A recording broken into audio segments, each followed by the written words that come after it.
Le Conseil de sécurité de l'ONU devrait discuter le 20 avril du dossier du Sahara marocain à la lumière des développements internationaux qui soutiennent la position du Maroc dans ce conflit, selon ce qui a été annoncé dans le programme mensuel du Conseil. Récemment, l'Espagne a annoncé une nouvelle position dans laquelle elle soutient l'initiative d'autonomie au Sahara que propose le Maroc, après avoir adhéré pendant des années à une position de neutralité passive. Les membres du Conseil de sécurité devraient recevoir un exposé du chef de la MINURSO, Alexandre Ivanko, et de l'envoyé personnel du secrétaire général des Nations Unies, Staffan de Mistura. Le mandat de la MINURSO expire à la fin du mois d'octobre prochain, et il est renouvelé de manière continue. La prochaine réunion du Conseil de sécurité sur le Sahara sera la première au cours de laquelle de Mistura s'adressera aux membres du Conseil depuis sa nomination comme envoyé personnel du secrétaire général en novembre 2021. Après que le poste soit resté vacant pendant 2 ans et demi. Après la démission d'Horst Quayle en mai 2019.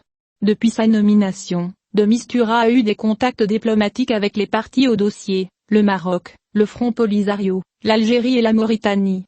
Le 12 janvier, de Mistura a rencontré pour la première fois le ministre marocain des Affaires étrangères Nassé Bourita Rabat, accompagné du représentant permanent du Maroc auprès des Nations Unies, Omar Hilal.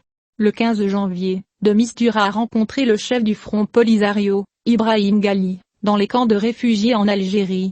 Le 17 janvier, il rencontre le président mauritanien Mohamed Ould El Ghazouani, puis se rend en Algérie pour rencontrer Ramadan Lamamra, le ministre algérien des Affaires étrangères. Et si le Maroc a récemment réalisé de nombreux acquis qui confortent sa position sur le dossier du Sahara, à commencer par la reconnaissance par l'Amérique du Sahara marocain, jusqu'à la prise de position claire de l'Espagne sur l'initiative d'autonomie, l'Algérie poursuit sa politique de fuite, alors qu'elle a rompu ses relations avec Rabat en août dernier et refuse d'être un acteur majeur du conflit artificiel. De Mistura devra réussir à ramener les parties à la table des négociations.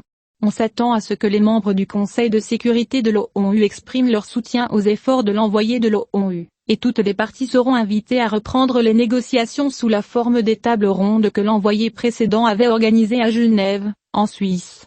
Les membres du Conseil de sécurité sont toujours divisés sur la question du Sahara. Les États-Unis d'Amérique, qui tiennent la plume sur ce dossier au niveau du Conseil, ont reconnu la marocanité du Sahara en décembre 2020, sous l'ère Trump, et l'administration Biden n'a pas changé cette position.